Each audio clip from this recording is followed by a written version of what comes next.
Une église interconfessionnelle est une entité autonome et ne s'identifie à aucune structure confessionnelle pour le leadership ou la responsabilité. La plupart s'efforcent de fonder leur doctrine sur les non négociables de la doctrine chrétienne, comme l'infaillibilité de la Bible et le fait que Jésus-Christ est le seul chemin vers le salut. Jean 17, 17, Jean 14, 6.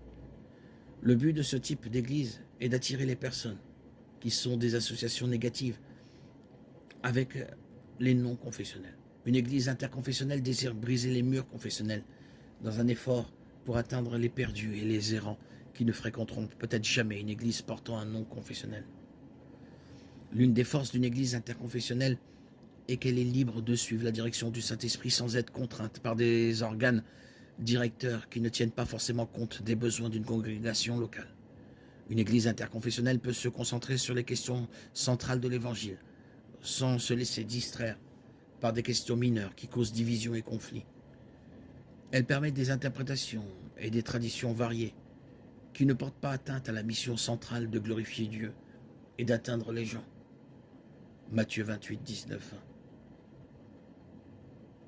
Comme l'a déclaré un pasteur interconfessionnel, nous essayons de nous concentrer sur les 90% de choses sur lesquelles tous les chrétiens nés de nouveau sont d'accord, et laissons le reste être une question de conviction personnelle.